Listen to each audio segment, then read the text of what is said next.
You're listening to the Back Home Network, presented by Home Field Apparel.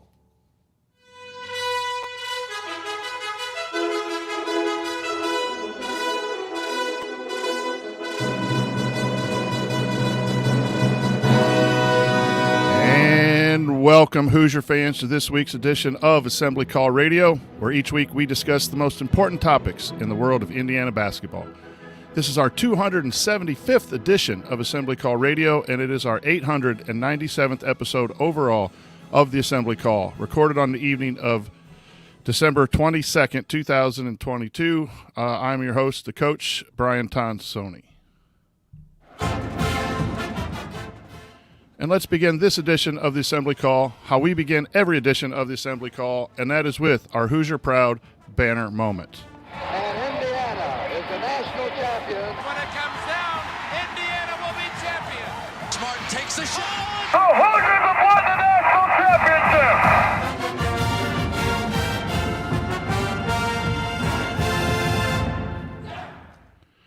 This week's banner moment happened on Tuesday in the first half when non-rotation players Logan Duncombe and C.J. Gunn checked into the game in meaningful moments. Logan proceeds to have a quick impact on the game with an offensive rebound basket, a hustle block on the defensive end, and then another solid play back on the offensive end. Back to back to back. Then C.J. Gunn checks in, and the first thing I see is extreme ball pressure on defense and great hand attacks while not getting beat off the dribble. Later in the closing moments of the first half, Gunn slams home an offensive rebound by crashing the glass from beyond the three-point line. Now, as the game progressed, both of these men made some mistakes, but both were ready to play when the opportunity arose. Solid performances overall by Duncombe and Gunn are great to see. As seasons progress, programs often need their bench players due to injury, foul trouble, or maybe just a jolt of energy. Well, Logan and CJ had their opportunity and made the most of it and are pushing for more run on the court. Can they do this in Big Ten play? We'll have to see, but they did not waste their opportunity, and that is what Indiana basketball is all about. Okay, now let me introduce my co-host this week. Ryan is off this week. He's eating delicious tiramisu and prepared by the ever-wonderful Diane Phillips. Meanwhile, Jared is somewhere trying to get his children into bed. Good luck to both of you.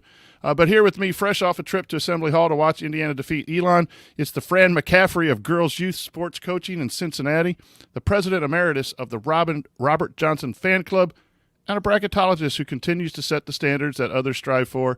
It's Andy Bottoms. The best of youth sports coaching, you know that we got 'em. When it comes to analytic trends, you know he can spot 'em. For first-class bracketology, if you want the top, you gotta go bottoms. If you want the top, you gotta go bottoms. If you want the top, you gotta go bottoms. If you want the top, you gotta go bottoms. Andy, good to have you on the show tonight as the winter weather hits central Indiana and Ohio soon. What's your bottoms line on the last week in Indiana basketball? Yeah, I mean, the biggest thing for me was had fun this week. Got to take my mom to the game on Tuesday. I think she said the first time she'd probably been there since not long after her and my dad either first started dating or first got married, so back into the 70s. So it was awesome to get to take her and do that. So we had a nice day walking around campus a little bit, stopped at Nick's, met a couple of listeners, Drew and I think Aaron was the other one. Maybe Eric. I'm getting it confused in my head, but anyway, so appreciated them stopping over. Made my mom think I was probably a lot more important than I really was, so I guess that helped too. But no, we had a great time. Good game. Obviously, got to see some of the young guys play, as you mentioned in the intro, which will be really important for this team as the season goes on. And I thought some guys really showed up, played hard. C.J. Gunn was among those. Really pressured the ball well. And thought he really played like a guy, and Duncombe to a similar degree, a guy who saw an opportunity and was going to do his best to make the most of it, whether that meant extra minutes or just success in that game. And I think that's what you want to see. And for Gunn, as we think about one of the topics we're going to talk about later tonight, without Xavier Johnson, there are backcourt minutes to be had. So can he stake his claim to some of those and really make an argument that he needs some more playing time? So was really excited to be there, be back in Assembly Hall. Made for kind of a long drive home that night after the game, but well worth it to to go with my mom and see a win. So, and certainly given the weather, made the right choice in doing that and not the Kennesaw State game. It seems like so. Absolutely, in retrospect, that feels like a really good decision too. And also joining us this week, our special guest runs one of the most entertaining and notorious IU Twitter accounts out there. He's a frequent contributor to the Mind Your Banners podcast. He's a treasure trove of insight and information about our beloved Bloomington, and he's a dude who helps you get out of a ditch. Like on his way home today, was pushing people out of a ditch. He does everything. He's the one and only. It's Chronic Hoosier. Chronic, you made the trip to Lawrence last week, so I'm guessing maybe a little salty about that performance, but what are your overall thoughts right now about Indiana basketball? It was one of those trips that leaves you with a less than ideal taste in your mouth. I think I was looking when we headed out there for a little bit of a cleansing after the performance in Las Vegas against Arizona, and rather it seemed like basically a repeat with perhaps less fight displayed. And I think that's the thing right now that I'm probably wondering the most. Was Geo Baker right? Are these Hoosiers just soft as butter? Because, for what we've seen at Xavier, for what we saw against UNC, we kind of took a couple of steps backwards over the last couple of weeks. And I think right now I'm looking for the soul of this team. I want to see what their true identity is, what they're made of. Because for a team that started off with such high expectations, both internally and externally, I would imagine the locker room is probably somewhat tracking what you see in the national debate right now about Indiana, and perhaps some questions about who they are and what they're capable of and what their potential is. And I don't know that we're going to learn a whole lot of answers tomorrow against Kennesaw State, but they're going to get a chance to heal up, to rest up, to enjoy some holiday time with their families, and then we begin the slog that is the Big Ten. And what better way to start off with a road trip to Iowa City against the Hawkeyes here on the 5th. So hopefully they figure some things out by the time we get there, especially when it comes to the defensive end. Okay, so here's what we have in store for us this week. We're going to talk a little bit more about Kansas and Elon here in segment 1. Then we're going to transition to Xavier Johnson injury and how's that going to impact Indiana moving forward. How do we think they're going to adjust with X being out? And then segment 3, we answer your questions in the mailbag. All of that is coming up this week on Assembly Call Radio. But now let's talk about our presenting sponsor. Home field apparel, wear one for the team. This edition of Assembly Call Radio, just like all shows on the Back Home Network, is presented by our friends at Home Field Apparel, where they have the largest collection of vintage IU apparel that you'll find anywhere, with beloved logos like the 2 different versions of the Bison and so many more. The bottom line is that Home Field has something for fans and greds of pretty much every school, with unique vintage logos for all of them. And no matter what you buy, you know it'll be comfortable and the colors will last through many washings. Plus, you're supporting an Indiana-based company that came up with Kelly through Kelly Business School. What could be better than that? And if you're like me, you just love getting home field. I bought my own Christmas gift from my mom to me. And little did I know that Amy put it under the Christmas tree in a home field bag. I thought she bought me another one, so I was like a kid in a candy store getting home field apparel. So go to homefieldapparel.com and use our promo code HOME for 15% off your entire first order. That's promo code HOME for 15% off. Once again, the website is homefieldapparel.com. Wear one for the team. To tag on to the home field, I bought myself some things before Christmas as well. So the other day I'm on a work call. I've got a North Dakota State sweatshirt on, and somebody goes, there's a guy on my team who's from Minnesota, and he's like, is that a North Dakota State sweatshirt? And he goes, why do you have that? I go, why wouldn't I have that? So Exactly. So I'm right there with you. I'm pretty proud of myself. I just got a new Bison hoodie. I've been told by my wife and kids that the old one was maybe not fit for public. So now I have a fancy Bison hoodie, which I'm currently wearing right now because that's the esteem I hold you gentlemen in. And then I have one for when we stay in, which is honestly how that one got in that condition, because after the pandemic, I probably wore it 9 out of 10 days. Even during the summer, we keep the house unbelievably cold, mainly just so that I can wear my home field. But today was the first time I got to wrap up a home field gift that wasn't apparel. I know he's not listening. My son, I purchased him the Bison print. We're going to put it on his wall in his bedroom next to the watch shot. But that just got back from the framer right under the wire today. So I'm pretty stoked about that. Even more ways to give the gift of home field to those you love that aren't always clothes. It's amazing. The questions you have to answer by wearing the variety of shirts.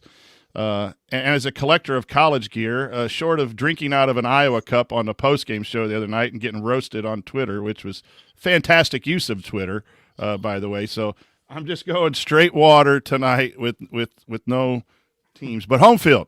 Buy some. It's comfortable. It's great, and they're our sponsor. So, okay.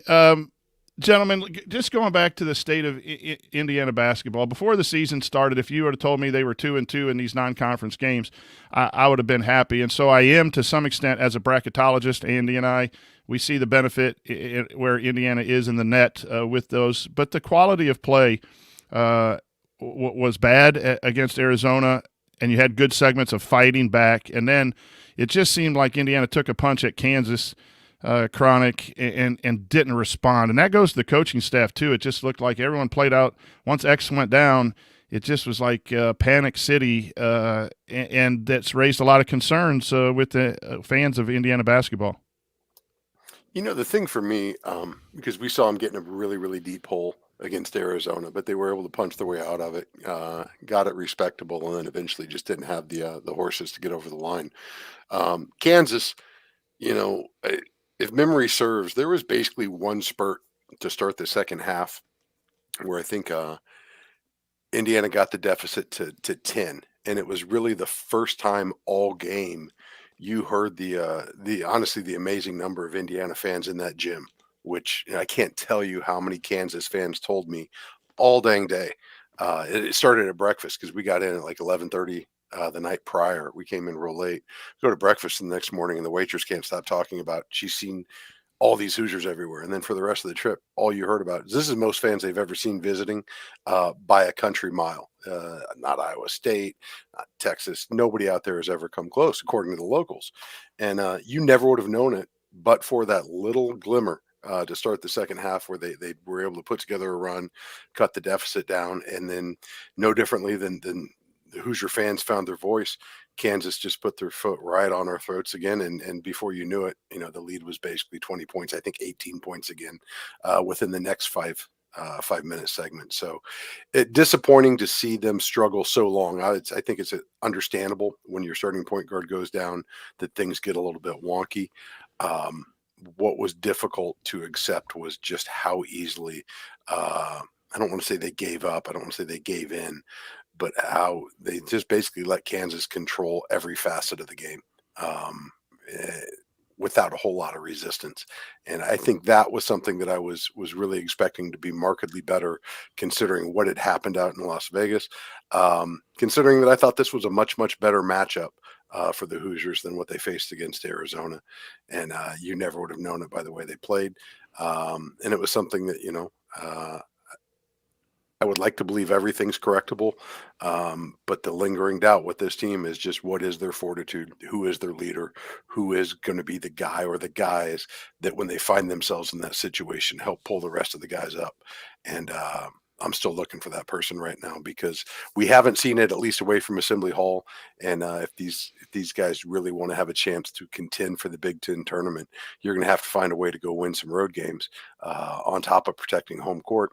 And what we've seen from Indiana, with the exception of Xavier, is they've been a little bit shaky on the road. So that's going to be something they need to figure out fast here as we roll into the new year. So, Andy, then after that performance, they come back and play some cupcake games, which all programs do and Indiana needs to do. And maybe it was right, the timing to get right again.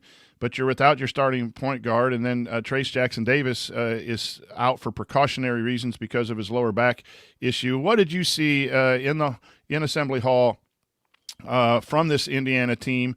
Did you see anything that, or can you see anything against a team like Elon that will show where Indiana is after the Kansas debacle? Yeah, I think as I look back at the Kansas game first, the similarities to me between that and the Arizona game were, one, the slow start, two, a real the struggles defensively, really almost from start to finish, and being able to take away what the other team wanted to do. And then the third thing, Chronic alluded to it as well. It felt like in both those games, IU was just fighting their tail off to get a little bit of a grip on the game and fight back a little bit. And then within a minute of getting to, 10 points in the Kansas game, it got lower than that in the Arizona game. The ease with which the opponent reeled off 6-8 points to really keep you at arm's length. And I don't know if that's IU relaxing once they get back and kind of get to that point in the game and kind of reverting back to how they played at the beginning. But I think those are the big takeaways for me in those games, and it really failed to assert their will defensively. And they did that against North Carolina, but I'm not so sure that's just because North Carolina wasn't really running anything.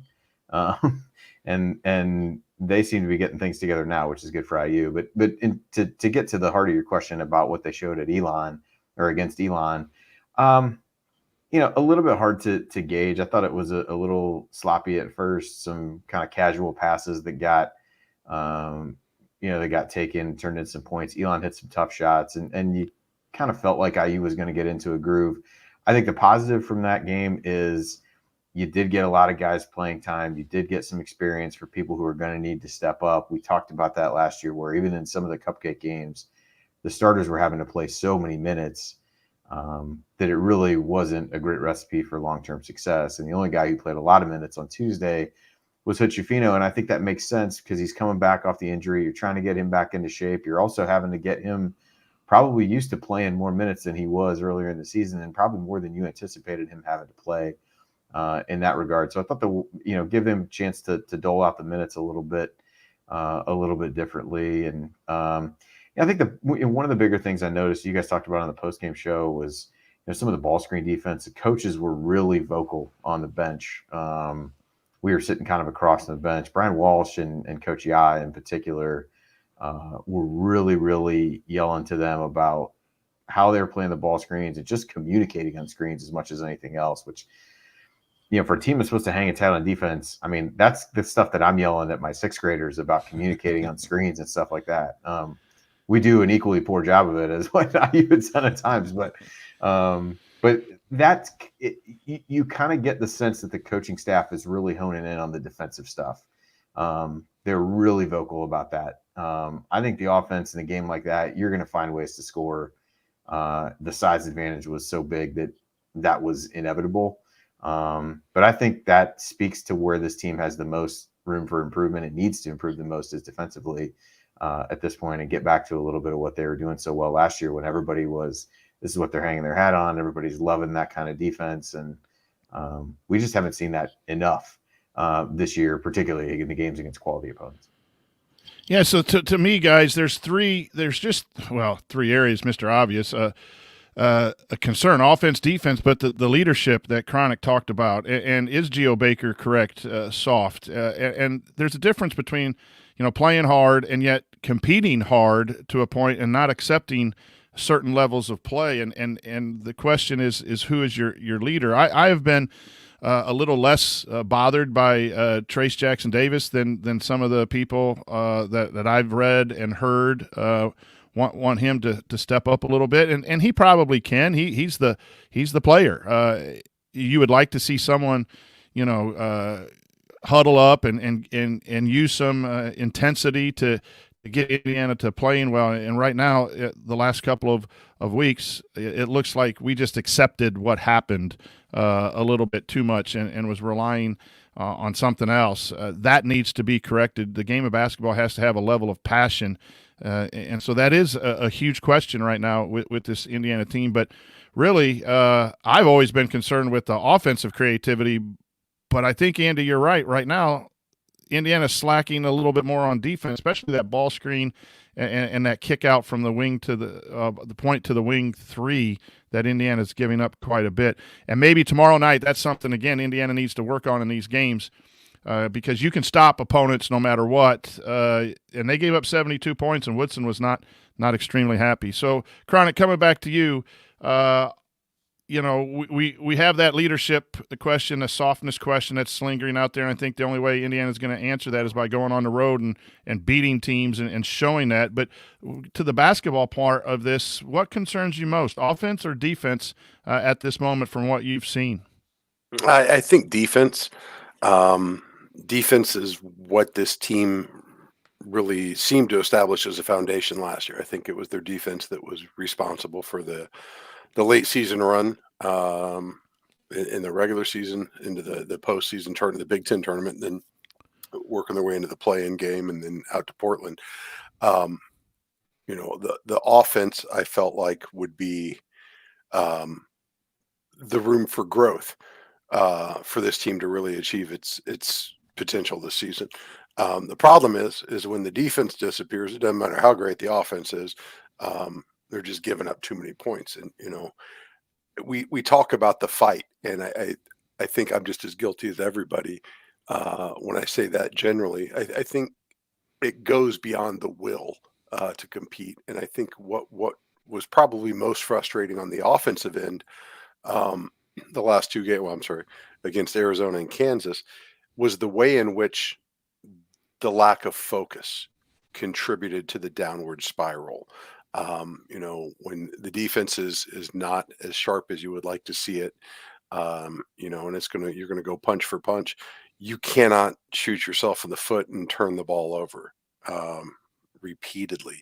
You have to be more disciplined in your shot selection. And I felt like they really contributed, or at least accelerated some of those runs that the opponents were able to go on, because quite frankly, the defense just wasn't locked in. And offensively, they were just too loose with it, too sloppy, too predictable, quite honestly. You see a lot of teams as the season's gone on, the playbook becomes a little bit more transparent with all the film they've put down. They know what your actions are. They know where your passing lanes are. They know where your handoff points are, and they're jumping all over it. And, if you're not cutting hard, if you're not passing hard, you're just giving teams the opportunity to come in there and create turnovers. And I think the combination of those two things, defense that really isn't contesting to the level we're accustomed to, but as well as just the lack of focus, the lack of discipline on offense, is just enabled them to get, effectively outclassed by 2 really good opponents. But, for a team that aspired to be counted among them, it's certainly a reality check for where they are now. But I would also add to all that, it's still December. There's still plenty of time to make some corrections and to clean some stuff up. And I do steadfastly believe that losses can be good when you grow from them, when you learn from them, when you identify mistakes that can be corrected. So I'm not willing to throw those games away as complete losses at this point, or total losses rather. But it's going to be really, really important that they get some of that stuff addressed, because honestly, as good as this team's looked at times, especially at home, it's been quite the opposite on the road. And you've got to figure out what's causing those disparities. Everybody's going to have a tougher go, obviously, when you pack it up and take it on the road. But to get so far away from your identity, you've got to figure out why and how do you get that fixed. And that to me is going to be probably the biggest question mark going forward this season. In addition, to the injuries. You mentioned the offensive part, which has just been a bugaboo for me. And I'm just old school. I like cutting. You used the word cutting. I'd like to see that a little bit more. But the question to you, Andy, is I thought Coach Woodson and the team ran some really good stuff against the zone. It took a while to settle in and find the rhythm, and the game was a little too close there midway through the first half. But I really liked the sets that they ran, and they moved. They moved the ball. They moved people against the zone, which I don't think Indiana does very well against man. We're very easy to guard and scout in man. As Chronic said, you're seeing on tape, there needs to be a little more creativity. So your thoughts about Indiana's zone offense, and do they run zone offense better than man right now? Based, again, it's against Elon versus man-to-man against Kansas. That's a little hard to compare, but I just really enjoyed what they were trying to do the other night offensively against the zone. Yeah, I thought they settled into it a little bit over the course of the game. I think the beginning of the game, they were trying to do all the basic stuff that, you get told to do against the zone initially, and they weren't really making it work a whole lot, and just kind of trying to force feed it in there. But I thought, like you said, as the half went on, they were able to get some shots, especially, in a couple cases, it was the shots that Kansas was giving them, that corner three. They just did a better job of hitting it in the Elon game. And that probably speaks a little bit to the overall, intensity of one game to the next. But I think when you see the way that Kopp is shooting, Bates is shooting it better, I think there's the potential to do more offensively than dump it in the post and stand around and watch and hope that something good happens. And so you'd like to see a little bit more of that creativity. And I think from an offensive perspective, they've really, that was a big issue in the Rutgers game, but I don't think a whole lot of other games you would look at and say, hey, that is the absolute issue, other than, Kansas, they missed a ton of shots, but they got some reasonably good shots in there. So, I think that's the challenge is, can they sustain the shot making when the competition is a little bit better? Because realistically, even with what they're running that doesn't feel super inventive, they're getting decent shots for the guys that I think ideally they want to get outside looks. And so you take Xavier Johnson away, and for his, all the conversations you can have about his shot form and all those things, he's been a guy who in his time as a Hoosier has shot the three well in different situations. So you need to be able to have whoever you're putting in to give some of those minutes. Can they continue to be a threat there to open things up? Races look more comfortable shooting it in some of those scenarios, and that's been a positive. But I think you got to try to find ways to get more shots for Kopp and Bates at this point, because you're going to have to loosen things up against TJD, and those are easy things to do. Easier things to do against the zone, as you said, to be able to run some actions, draw the defense, get to those guys, and they've converted. So just a matter of can they continue that when Big Ten play ratchets up, because you're not going to find that out about the Kennesaw State game, other than other chances to build confidence for those more difficult situations. But I think that speaks to some of the zone offense, and the shots that you're going to get against the zone speaks a little bit to some of the guys that are playing the best for IU right now, and those things are lining up pretty well. Okay. Coming up here on Assembly Call Radio, we dive deeper into the injury to Xavier Johnson, what Indiana can do to compensate for his loss, and how it'll impact Indiana's chances in the Big Ten. So stick around.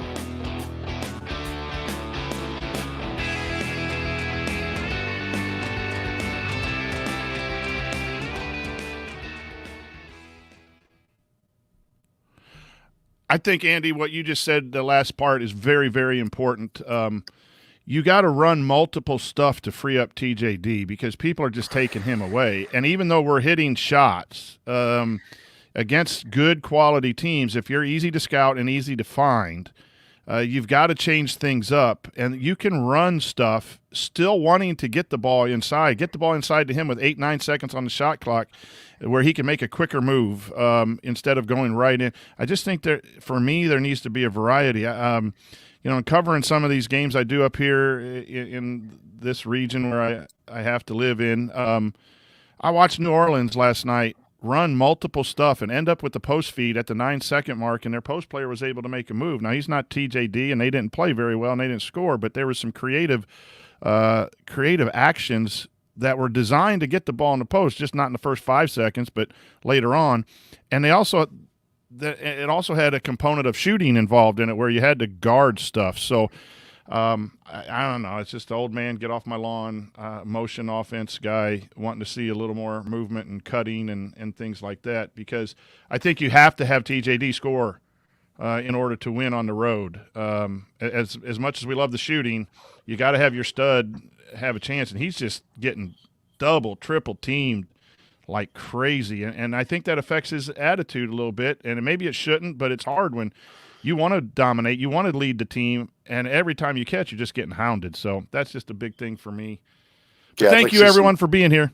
Some off-ball screen. I'd like to see some off-ball screens to help get him some better separation when he's getting ready to receive those. Because right now, when he's just playing it down there, it's just too easy to collapse and trap him, and you're going to just see it get more and more exotic. You know, they've not only figured out where to come from, but also how to block his exits on the outlet passes. Yeah, they're taking the outlet away at the same time, and it's just going to get even worse, I think, as the season goes on. So they're going to have to find a lot of wrinkles and fast. Chronic, you're 1,000% correct on that, because Kansas was stealing that that lift pass when you come off the ball screen or even when he was double teamed, they were reading it and running out to that because they knew where Indiana was going to be. And I know Coach Woodson loves standing shooters, but when you stand, the defense knows where you're at, and they can make those reads. I thought Kansas did a great job of taking away where Indiana was going to be. And I think it's time to start moving that help line and moving to help, making it harder to find those exit pass for double teams on both the point guards and the lane and all that kind of stuff. But anyway, we'll see. At least we're hitting shots. So, all right, gentlemen, let's go into the Xavier Johnson talk. Andy, I'll probably come to you first, and then Chronic. So here we go. All right.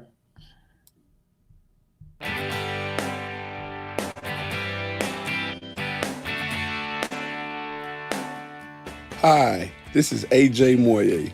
What's the only thing better than upsetting Duke in the Sweet 16? Celebrating it with friends afterwards. Join Jared, Andy, Ryan, and Coach for the assembly call after every IU basketball game. Go Hoosiers. Welcome back to the assembly call. I'm the coach, Brian Tonsoni, here with Chronic Hoosier and Andy Bottoms as we talk Indiana basketball here right before Christmas break. Our main segment tonight is brought to you by our new sponsor, True Blood Real Estate. Jim Trueblood is a longtime friend of Jared's and the founder and owner of True Blood Real Estate, where he's been helping people in Indiana buy and sell property since 2006. And starting this season, True Blood Real Estate is the exclusive and official real estate partner of IU Athletics, with a team of talented agents to serve you in Bloomington and throughout Indiana. If you're looking to buy or sell real estate in Indiana, you need to experience the True Blood advantage. Go to truebloodre.com. That's TrueBloodre.com to learn more. And tell them Assembly Call sent you. All right, fellas, it's now time to talk the unfortunate result of your trip out there, Chronic Hoosier, the injury to Xavier Johnson about the 10-minute mark of Kansas, where he had a procedure done this week on his foot and will be out for an indefinite amount of time. So, Andy, coming to you, let's talk about how you solve the missing piece of a veteran point guard who really took Indiana in that Big Ten tournament to some heights to get him in the NCAA tournament, and someone that we counted on both ends. What's your solution? You're on the bench. You're being asked by Coach Woodson, who do you start? Who do you play? Who handles the ball? Those types of things all probably need to be addressed now that X is out. Yeah, the obvious choices are Trey Galloway, who stepped into the starting lineup when Hochiefino was hurt, or Tamar Bates. And there's probably positives to either of those things. I think by putting Galloway in the starting lineup, which is what happened on Tuesday night, probably lets you play rotations as similar to what you were doing before as anybody. So in terms of the way that Woodson was using X and Hochiefino, one of them was always on the floor at all times. You'd sub one of them out as one of the first subs and then put them back in with the second unit. I think Galloway was the first guy that got subbed out on Tuesday, if I'm remembering correctly, and then he came back in to give Hochiefino a rest, and you kind of he's not a substitute for Xavier Johnson, obviously, but at least from a rotational standpoint, you do that. Everybody kind of bumps up one, and then CJ Gunn takes some of those minutes, although he wasn't the first guy off the bench in that situation. But I think probably makes the most sense there to kind of play some of that. So I think that maybe disrupts what you want to do rotation wise the least. What you give away in doing that is, taking a guy like Galloway, who's really been a spark from an energy perspective off the bench, and now who can really bring that. And that's a great opportunity for some of the young guys to be able to step up and do, because I think everything we've seen in the way that Galloway's been used both last year and this year is it seems like that's the way he's going to go. So, how does somebody come off the bench and provide that spark? I thought CJ Gunn did a really good job of that. I think was a little overly aggressive defensively at times, but he was really looking to get up into people and be disruptive on that end of the floor in the same way that we would say Galloway has been at times. So he's got to kind of figure out maybe the line to ratchet that back to just a little bit. But maybe he can be that guy who brings that kind of energy. I think that's really what you have to figure out, is who becomes your energy guy off the bench without Galloway, because I don't know that Bates is necessarily what you'd qualify as an energy guy. I think he's a great scorer for that second unit potentially and has done a lot of things well. But he was already in the rotation to begin with. So whoever you bring in and kind of the next man up, everybody slides over a seat. If that's CJ Gunn, you really want to put a lot on him in terms of bringing that defensive intensity and some of those things. He's not going to bring the playmaking with the ball in his hands that you'd have from a Galloway, but seems like that's the way things are going. Like I said, arguments to do that either way, but looks like that's what's going to happen, at least in the short term. Chronic, Trey had a really tough game at Kansas handling the basketball. I know he has a lot of downhill ability. Are you comfortable with Trey as the second ball handler? And your thoughts about Trey or Tamar starting for X? I don't know that I have a whole lot of choice other than be confident in it. The Hoosiers certainly don't right now. I think this is part of the challenge when you haven't really had a true point guard, or at least continuity at that position over the last several years. Without that depth, you're forcing a lot of guys into unnatural roles. You end up taking a lot of guys who are otherwise considered as quote unquote combo guards, and asking them to kind of drop that and just be a true PG. And I think Indiana's done a fairly decent job up to this point in kind of mitigating that issue, at least the last two seasons with X. Where I think it's going to be challenging going forward without him for whatever span. X was a kind of a posture setter. He set the tone defensively, usually up front, taking the ball, point defense. He was also probably our most effective dribble driving the ball, getting defenses to break down. And I think that's something that on both sides of the floor, IU needs that attack mentality to set the tone. So whomever gets tabbed for that, I think that's going to be the biggest part of those shoes to fill up is just quite honestly that attack mindset. Taking it to the other team at the point of attack on both ends of the floor aggressively, but within control.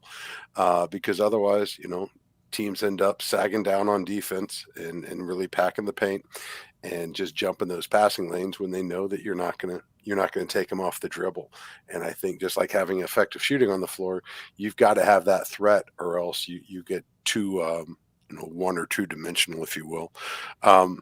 I don't know that it's going to be the same answer on every night, because I think the disparity between those guys, obviously different games, different attributes. But what we've seen in the past is, certain matchups, they have really stymied them. And that could be one of those going forward where Woody's just going to have to kind of feel it out, see who's got the hand, see who's dealing but with a matchup better than the other, and kind of riding that. Because I don't know that there is a clear heir apparent there as far as the guy that you would tab right now and say, this is going to be it until X comes back. I really think he's probably going to be a situation where we're just going to have to feel it out and hope for the best. And hopefully that competition brings a little bit more out of both of those guys. Chronic, do you feel that we're going to feel the injury for X more offensively or defensively? Or, obviously both, but which one has the bigger impact in your opinion? I'm going to say offensively. And the reason I say that is you look at 23 turnovers. at Kansas. Obviously, those weren't all in the point guard, but the way in which the wheels kind of fell off once he went out, I think Woody's always going to play whoever's stronger on defense. I think that's his default setting. But I think for Indiana to weather this loss, they're going to have to figure out a way to be better stewards of the ball, to take better care of it. Because quite honestly, I don't care how well you're shooting or how well you're defending. When you're giving the ball over 23 times in a game, you're going to be hard pressed to win against anybody, not to mention Big Ten opponents. That's an interesting question. Coach, which side do you think is? I have some thoughts, but I'll get yours first, and I'll hop back in. But it really needs to be broken down, Andy, into pieces. Like the ball pressure and that Trey Galloway can pick up. But X would take some charges, and I think he really had some non-statistical things that he did to point guards too, just by being that pest defensively. That's hard. But I think Galloway can fill that in a little bit defensively. Offensively, it's scoring at the rim. Mostly, I think. And when he was good, he was getting 7, 8, 9, 11 assists, as Chronic said. But I think you can fill the point guard spot with Jalen Hood-Schifino because he plays it with a level of calm.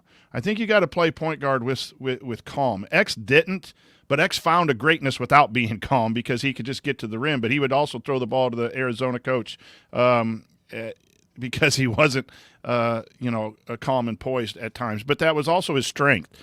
So it's hard for me to say one way or the other. I'm going to lead offensively more because of the ability to score at the rim and also shoot the step-in three. I think Galloway has that drive ability of X, but I don't think he has quite the shooting, although he's, 6 for 13 or something of this nature. And I don't think Galloway right now Galloway has some good assist numbers, but I think at the Arizona game he missed a lot of being open for threes, and I think sometimes he plays one speed downhill fast, and he misses stuff. And his assists are the lob, the drop off to the post, or maybe that real hard kick out. But I think he needs to understand how to run the offense. So I'm going to lean offense along with Chronic, but I do think there's a component of his defense that is just really hard with him picking up full court and just eating some clock and just getting into the mind of the opposing point guards, which I thought he did extremely well. Yeah, I guess I would lean that way a little bit, but I'm maybe less bullish on what you said in terms of Galloway really being able to be that guy at the point of attack on defense. I think depending upon the matchup, that's probably true, but some of the smaller, quicker point guards, I think, could give him some trouble as you go through that way. And I think offensively, the other thing is you start thinking about Galloway. He's certainly shot better, worked on his shot form, all those things, but teams still treat him as a non-shooter until he proves otherwise. And so you got to question, how you deal with that part of it, because again, for whatever questions we have about X's shot selection at times and shot form, he's proven to be pretty. I mean, he shot, even this year was shooting 37% from three. Can you get that out of Galloway over an extended period of time? Can you, can you count on that? Because if he moves in the starting lineup, you're playing him more with Race Thompson, who shot the ball better, but teams are also still going to treat as a non-shooter. And so how does that impact the spacing?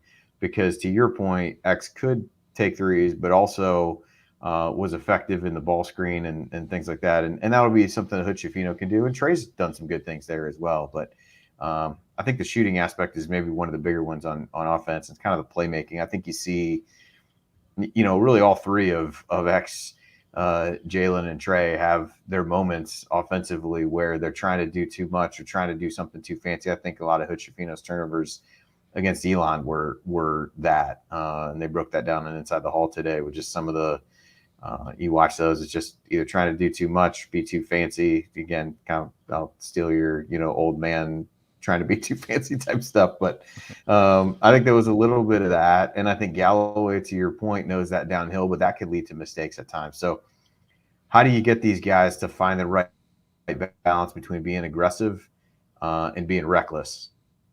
And I think we'd started to get to that point with X, not all the time, but in large part. And how quickly can you get to that point with these two guys filling that role? Let me throw in too. You look at the free throw numbers. I mean, X currently, Trace is leading the team with 53 attempts, but of the regular rotation players, X has X has twice as many attempts as the next closest guy, and that's just a product of his aggressiveness offensively. Somebody's going to have to assume that role and attack the basket and hopefully draw some whistles and get some freebies. Yeah, I am just a firm believer in Hood Schifino. You don't see players like him very often. What he needs to do is just get experience as quickly as he possibly can. The Big Ten's going to be rough, even as good a player as he is coming from Mount Verde.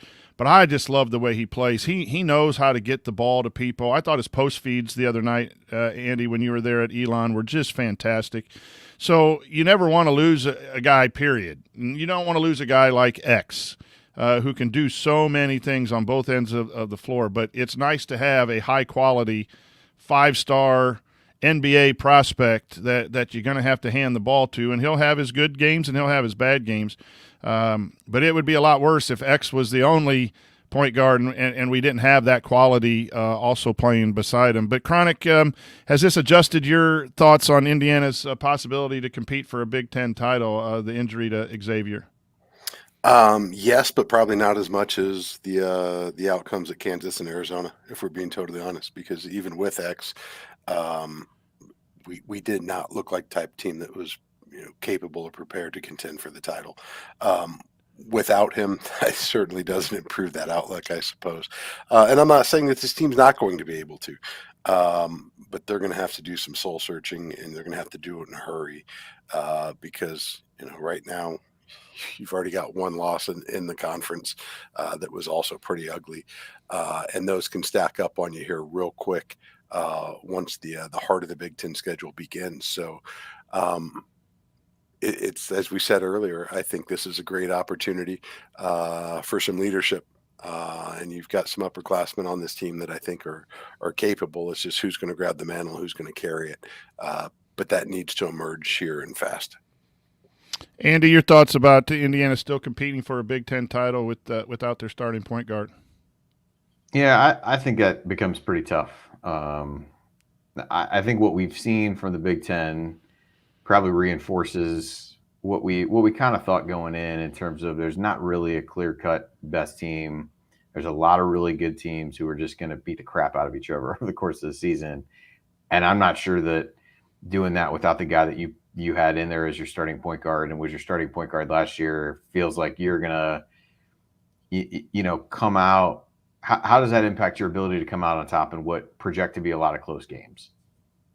Feels like negatively. So if you were going to win, you'd hope to win 6 or 7 of 10, kind of close games, let's say, in there, knowing you're not going to win them all. That number drops to 5. You're not winning you're not winning the conference. That number drops to 4. You're not winning it. So to me, I think in a league that's proven to be really balanced, and we'll see what Purdue looks like as things go. They, at least from a projection standpoint on Ken Pom and things like that, project to be the team that maybe is a step above everybody else. We'll see if that proves itself out once the Big Ten season picks back up again. But just given the number of tough environments and close games, it feels hard to have similar expectations without him in the lineup. You need a lot of other things to go right to help make up for that. And to Chronic's point, I think the underpinnings of that don't feel great when you look back at how they performed in those Arizona and Kansas games, even the Rutgers game to the same extent, even with him. So to me, doesn't mean they're going to drop into the bottom half of the league. At least I certainly hope not. But I think projecting them as a clear-cut, top 2-3 team in the league doesn't feel certainly doesn't feel like a bet I would run up to the window to make at this point. I totally agree, but the one thing is I don't think the Big Ten's strong. Where I agree with you, Michigan State has been without some key players, and they've struggled, right? So anytime you lose good players, the expectations have to be dropped a little bit. I think that's just reality. But I'm sitting here seeing Illinois down 18 to Missouri as we're recording the show. I don't know that there is a team, and I'm not comfortable saying Purdue is that head or heels. I know they're number one right now, but I think the Big Ten has some things in store for them as well. So you're going to have to fight and claw, and it's going to be a lot more difficult. But I still think Indiana can have a successful season, get back in the tourney, and maybe win a game or two in the tourney with the people and the squad that they have. So sorry to see X out, but those are our thoughts. We'll come back and answer your questions right after this, so stick with us.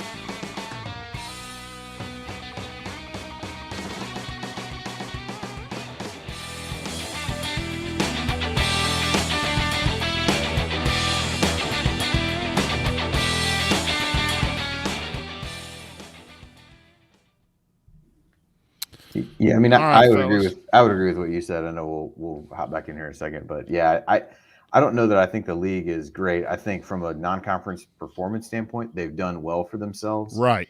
But I think you have probably even a bigger group of teams that are all relatively the same in the league than what you thought you had before. It felt like you had kind of a, maybe a top 2 or 3, then you had a big middle tier. I'm not sure there's a big middle tier. I think there's a big top tier where maybe nobody is spectacular.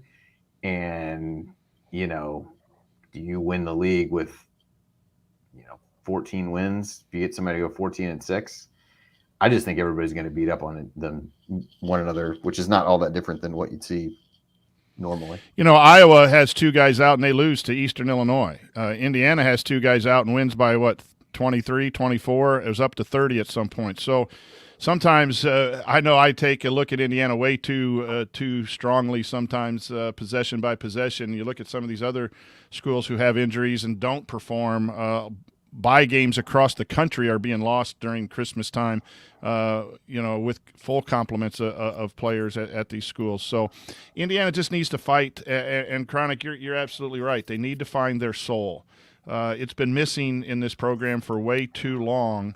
The ability to fight. And I'll get crucified for this bringing it up, but I was at the Purdue game last night and I asked Painter a question about why Braden Smith plays so well and impacts the game. And he said, because he owns his mistakes, and when you own his mistakes, you can fix it.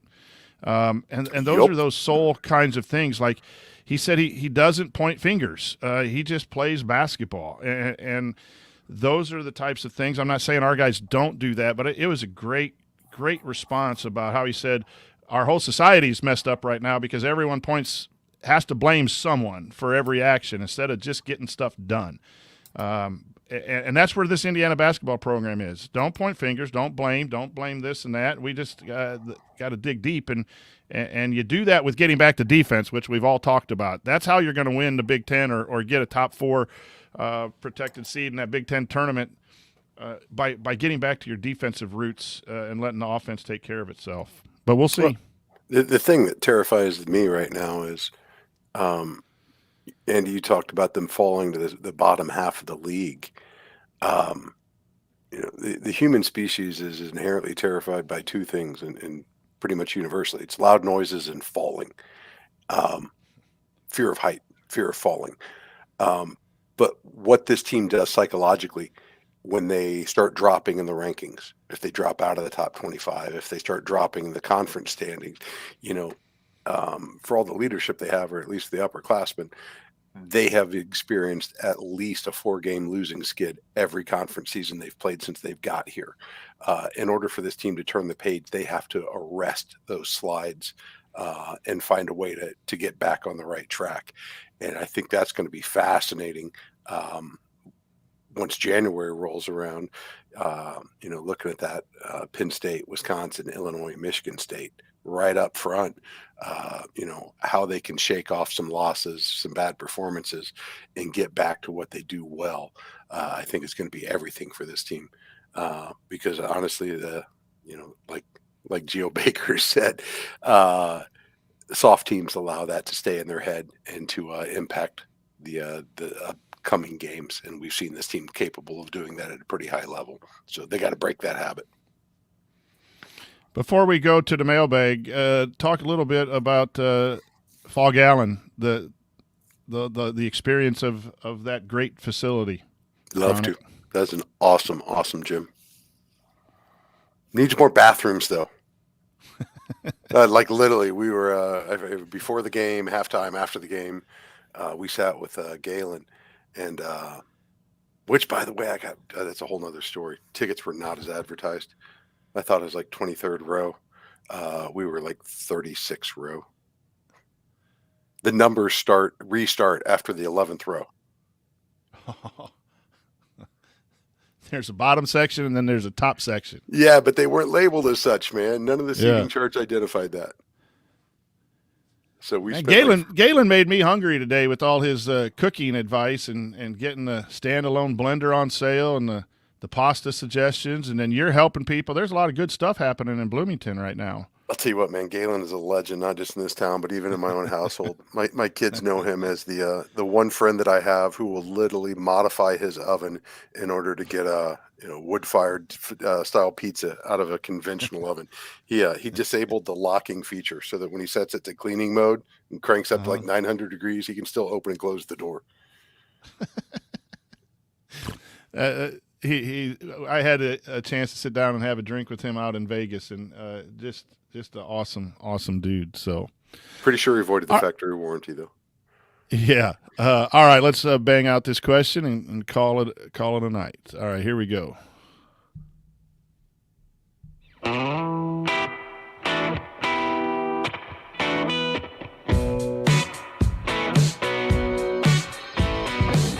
What's up, y'all? It's Devontae Green giving you the green light to watch Assembly Call after every IU game.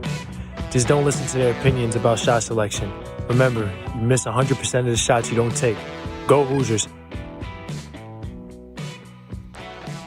Welcome back. I'm the coach, Brian Tonsoni, here with Chronic Hoosier and Andy Bottoms. It's now time for our mailbag. All questions were submitted via our private IU basketball discussion community, which you can learn more about and join at assemblycall.com/community. So Leslie has a couple questions. We've kind of talked about them, so we can already in the second segment, but we can hit these again real quick. She first asked, how is Trey adapting to playing so much at the point? So let's just talk, Andy, a little bit again. Trey Galloway as a slashing guard, I like. Trey Galloway as a point guard, I have to see him run some offense and do some other things as a point guard, not just a slasher. Your thoughts? Yeah, I think there's I think we've already seen some growing pains in having him do that. I think as you start thinking about roles on a team and maybe where he best fits, he was really in these situations where he could be the secondary playmaker on any, with the, even if it's with the first unit, even when he got to start with Hitchafino, he wasn't the guy that was counted on for that. That was X. So, he's kind of seen, two different roles this year. One of those is, secondary creator off the bench, which he's done really well, and just kind of defensive pest and those kinds of things. And then he's been in the starting lineup, but even in those cases as a secondary ball handler. In this case, what I talked about, at least in the Elon game, he's kind of getting into the, two-headed point guard situation with Jalen in the way that, Woodson was using Jalen and X. So there's going to be times when Jalen's off the court, he's the guy that's really bringing the ball up and initiating the offense. And it's certainly an adjustment for him. I think good that they've got a couple of these easier games to be able to do that in, because, for all we talk about how Iowa is not a defensive juggernaut by any means, I felt like they threw a three-quarter court press on against us last year. It looked like we'd never seen it before, and really struggled to handle the ball. And they've got some guards that can be those kinds of pests. They don't have a Bohannon this year who can't really guard anybody. They've got other guys to be able to put some pressure on the ball. So that's a game where they're going to need him. And when Hitchafino's not in there, how does he handle that situation? And how does he and whether that's Tamar Bates or CJ Gunn or whoever the case may be in the game, how are they able to handle that? It'll be a huge test for him. So I think it's just an adjustment period. I'm not sure whether that's a role that he's best suited in long-term by any means. It's just a matter of, can he get better at it in order to not have as big a drop-off as maybe what you might see? At least that's kind of how I'm viewing it. Chronic, Leslie has a second question here, and I'm going to send it to you because you've talked about the heart and soul on the podcast. And she asks, what is going on with some of the players? I say this with love and without naming names. A few seem either injured, tired, checked out, or confused. And then she gives a shout-out for Jalen for putting a smile on all their faces with the gifts. And Jalen, by the way, I'm waiting for my headphones. These earbuds are falling in and out of my ears because I'm an old man. So I'll wait for those in the mail, dude. But what do you think is some of the reason why the Indiana program for years and it's starting to sprout up again this year on the road when adversity hits? You see a team that doesn't have that fight or is soft, as Geo Baker says. What's going on? What's the cause of it, and how do you get out of it? Maybe, Chronic.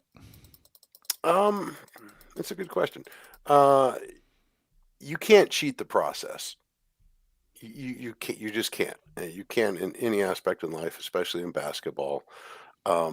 Guys have to learn what it takes, and it's very rare to get freshmen, underclassmen to come in that know what it takes to win at this level. That's learned through experience, and you've seen this in the past when Indiana was under the Tom Crean era. Obviously, they hit lows that nobody ever imagined were possible with a program as storied as Indiana, but it did. And the blood, the sweat, the tears it took for those guys to get the program back to where it eventually went, but where everybody feels it belongs. That was an arduous, grueling, painful process. I saw firsthand the tears after the games. You saw the guys coming out of practice bloodied and banged up, and you just can't cheat that. And I think you saw what happens when you try to cheat that with the quote unquote movement. When these young guys come in and they just expect, just by virtue of being here, and by virtue of preseason polls, this is what we're going to be. And that's not the case. They didn't earn it. They didn't put the work in. They didn't make the sacrifices that it takes to become successful at that level. And I think that's where you saw that whipsaw immediately after that run in 2013, where even with a lot of talent, it just wasn't clicking like it did. Because quite honestly, I feel like they didn't complete the process that it takes to achieve at that level. And you look at a team like Indiana has constructed with transfers and freshmen and everything else. There's few guys that understands how bad those losses suck. And quite frankly, I think that's probably the greatest lesson of all, is losing and learning to be disgusted by the losses, and continuing to put in more and make greater sacrifices in order to get bigger returns. That doesn't just happen. And look at Kentucky. If it was just as easy as bringing in a bunch of 5-stars, they'd be in the title game every year. It doesn't work that way. The guys have to learn what it takes, and I think experience is the best teacher. And I think this team has lacked that experience for some time, and those that have it maybe haven't communicated that to the youngest guy or the younger guys to the fullest, that this is what it's going to take. And if they've never been there, they don't understand it. But Lord knows they're learning awfully quick right now. And the big thing is, how do you respond to it? Right. I'm a big on a player-led team is a winning team. And sometimes you have guys you love and play well, but that leadership aspect is it's kind of tough to define. But when you see it, right, on a team and how that is passed down. Great point about passing it down from the top to the bottom. And I'm not calling out race or TJD or X or anyone like that, because sometimes it's not in the cards for personality-wise or whatever. But this team does need those veterans to step up and demand things being done the right way. And when there's an 8-0 run in a game, that you gather people together and make sure the next possession is handled correctly. And you're going to have to handle adversity in the Big Ten, and you don't let it snowball to where you can't get back like Kansas. That just can't happen when you go to Michigan State, when you go at Ohio State, at Purdue. You're going to have that level of toughness, and it's going to have to come from the veterans passing that on down.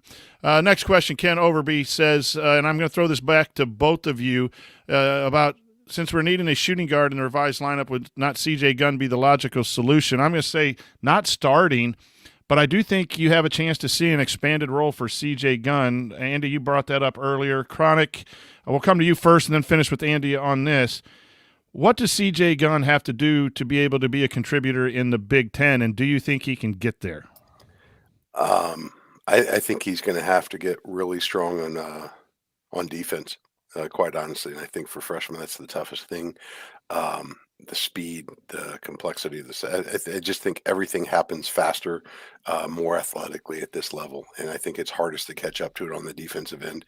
And, I think you're going to see him, once Big Ten starts in earnest, get targeted a lot on the defensive side, just because that's what you do to freshmen is you baptize them.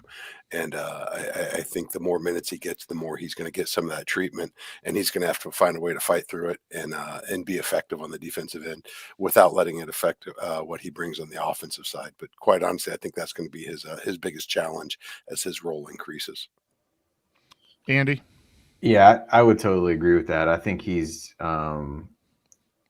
shown a willingness to really get in there and try to be a good defender, which is a great first step. I think now it's just a matter of trying to, kind of like I said, he's out there really slapping at the ball, doing a lot of things when he was in the other night. And that created a couple turnovers. And he got on the floor, played really hard against better players. That opens you up to getting beat, or to make a couple extra fouls in the game against Elon that you were going to win by that much didn't really matter. To make a couple extra fouls in a Big Ten game and get somebody the bonus a little bit sooner becomes tricky. So I think you're right. I think that's the way he can carve out his role. The other thing is you look at him as a shooter, and I think the shot form is really good. I think he's going to be really good. I think he's 2 for 15 from 3 over the course of the season so far. He is not afraid to let it fly once he's in the game. And I think that's something that this team needs, is a little bit of that fearlessness to a certain extent. So I don't necessarily mind it. I don't recall him taking a ton of bad shots. And I thought he was unselfish at times in the game against Elon, trying to make the extra pass, not just taking, a ton of shots every time he got the ball. So I'm not overly worried about the offense, but man, you get him to come in a game and maybe hit a couple threes if he's open during this stretch, maybe the springboard, but I think he's a good enough shooter. That's really what he was known for. So I think the defense has been probably better than what you expected. And like I said, the biggest thing is he's really trying hard on defense. I know that sounds like a backhanded compliment, and it's not. But he does really seem to be, no matter when he's gotten in games this year, the effort's there. I think sometimes he doesn't know where he needs to be. I noticed that more early in the season than I did probably on Tuesday, but those are things he's got to overcome to be able to be a productive member of the rotation. I think he's got a great chance to be a member of the rotation out of necessity at this point. And so we'll see what happens, tomorrow and then going forward. You talk about that shooting. I think a lot of his misses so far, at least from deep, have just been because he's too jacked up. He's catching the back end of the guy. He didn't miss anything short, that's for sure. Yeah. No, and it's literally just he's playing too fast. Yeah, well, no, it's literally it's X's biggest problem is figuring out what the effective rhythm is of any given game and staying on the beat. And sometimes you're so eager, you're so anxious, you just push tempo a little bit too fast, even with your own mechanics. And I think he's been a victim of that this year in the 3-point shooting. But I think he will play a role, whether he's up to it or not, because you're going to need that extra guard off the bench, that extra wing off the bench. He's got the length. He's got to play defense without fouling. That's where the hand attacks are nice, but you got to be careful of fouling too much and getting people to the foul line. But I love his offensive attitude, man. Catch that ball, shoot that ball. But he's got to do it in rhythm. But I don't see C.J. Gunn cracking the starting lineup, Ken, but I do think he'll get 8, 10, 15 minutes depending on time and situation, and we're going to need him to get there. So our last question. I'm not sure him in a starting role really sets him up all that well for success anyway, to be totally honest with you. I think, as you said, he's going to be a guy who gets targeted defensively. People are really going to go at him. Kopp is a guy who people do that with today. He's just got the experience to, try to work through that. But yeah, I think in that situation, playing against starting guards and wings, I just don't think that's setting him up for success either way. So that's kind of why I take that off the table a little bit, just for his own best interest. Certainly something he can grow into over the course of time, but I don't think something he's ready for right now. This last question's really good, and take it the answers wherever you want. Obviously, you do that. But Ross Dietrich says, has Woody possibly underutilized the talent on this roster so far this season, specifically in big games, and then games such as Elon against a lesser talent? Remind us of how many talented players, guys that are on the roster, guys that could possibly be playing more minutes and providing their worth on other teams. For example, Lawyer Smith contributing as freshman for Purdue. Are those players that much more ready to contribute than our freshmen? I say this not to spark controversy, but just to reflect on past IU squads where we felt we could have benefited from players such as Duncan, Leo, Gunn, and Banks. But now it seems those guys ride the pine, and while fans question toughness and effort from those that provide meaningful minutes. So I guess that's a rotation type of question, and trusting younger guys. Different coaches have different philosophies on that, different programs the same, and different freshmen are at different levels. Andy, what do you think about Ross's question there? I think the challenge is we're naming every guy on the roster, and you're not going to play 13 guys in some of these games. And so I think that's where it becomes difficult. I think he's done a better job this year of getting those guys more minutes in some of the cupcake games. I can't remember how many times we came on last year after a game where they blew somebody out, where it's like, why are Race and Trace playing this much? So I think there have been some lessons learned with that. I think what you haven't really seen, this is kind of it's one of those things like when you're going to apply for your first job and you can't get it because they say you don't have experience. Well, you can't get experience if they don't give you your first job. It's a little bit like that in the sense of, you haven't seen these guys against better competition. And it's easy to see what they do against an Elon where they're just physically better and more athletic and say, well, how does that translate to some of these bigger games? I struggle to see it with some of the guys, at least in a huge role. And if you're just kind of having a revolving door of there sprinkling in everybody you got on the roster to see what happens, I don't think that does a whole lot for continuity. And we'd probably be on here saying, hey, we got to have an 8-man rotation. We got to stop playing so many guys and whatever else. So I think there's maybe some things I think the last point that was made in the question is one that I do think is interesting in terms of, people talking about lack of effort and how you use some of these guys, if you really know they're going to come in and play hard, to give kind of a kick in the pants to somebody as you go through it that way. Like maybe there's some ways to utilize that, but it's one of those where if you acknowledge that you're not going to play all 13 guys every game, then it's kind of like a zero-sum game at some point. And so if you want to put one of these guys in, you got to take somebody else out of the rotation. And I think that becomes difficult to do because you got to make decisions on who you think shouldn't play as much. And you've already got guys like Geronimo who people might say, hey, he's not playing enough. So how are you going to find minutes for these other guys? I think that gets difficult. And again, going back to what I said about CJ Gunn a minute ago, you also got to figure out, are you setting these guys up for success? You go throw some of these dudes in the first half of the Kansas game. Are they ready for that? How many of them can you play at the same time? And be able to do that. So you might pick one of those guys and say, hey, this is the guy who really brings it in practice, and I'm going to give him a few minutes just to kind of light a fire under everybody. But I just don't think you can do that with that many guys as we go through it. So I don't have huge issues with how they've done the rotation. I get the point of the question. I think it's a really good question, but I just kind of struggle to figure out how you do that without saying, all right, well, I got to go take 3 other guys out of the rotation if I want these guys to play, because you're not playing 13. Yeah, and different freshmen, like Renew's ready to play, and he's hit a little freshman wall. So you'll see that with young guys. But I don't think the back end is necessarily ready. I think they can play some, and they might have to step up in case of injuries. But that's where I think. Chronic, your thought on is Woody utilizing the overall talent on this roster the way he should? I get asked this question ungodly amount of time. Usually it's more individually based, why does this guy play so much? Why doesn't this guy play more?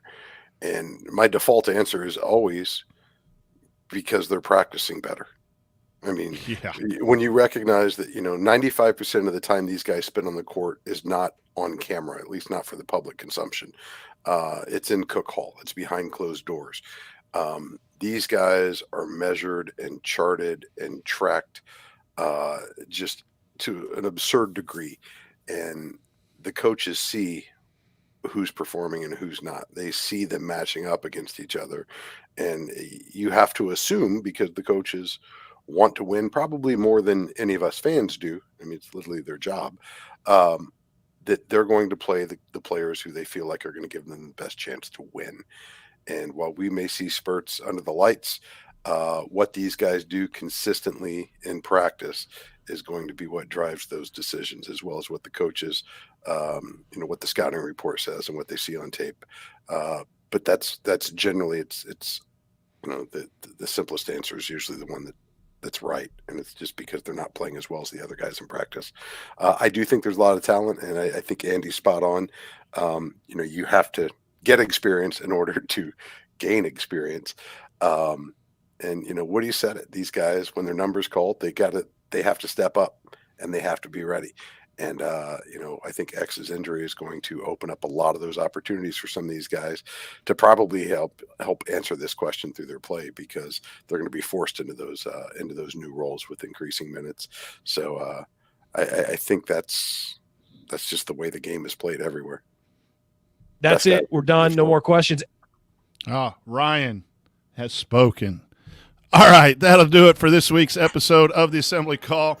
If you want to see us do the show live, join us at assemblycall.com on Thursday nights for the live broadcast of our Assembly Call radio recording. Thanks to Bob Thompson for producing our music, and thanks to John Ringer of rigdesign.com for designing our logos, and thank you for listening. Until then, take it from me, Juwan Morgan. Keep your elbows in, eyes on the rim, and go Hoosiers.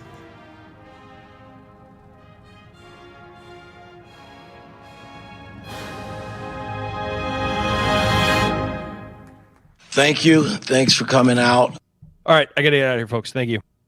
Catch me if you can, Coach T. Yeah, that's right, baby. I'll be right upstairs. Chronic, thanks for joining us tonight. Andy, thanks. Merry Christmas to both of you and your families. Say hello to everyone. Have a nice drink tonight, or 3 or 4, Chronic, and stay warm, everybody. Hey, Happy holidays, guys. It's always fun coming on. Appreciate it. Absolutely. Thanks, Coach. All right, we'll see you tomorrow after we'll talk the Kennesaw State. Yep. All right. Sounds good. All right, see you, Andy. Yep.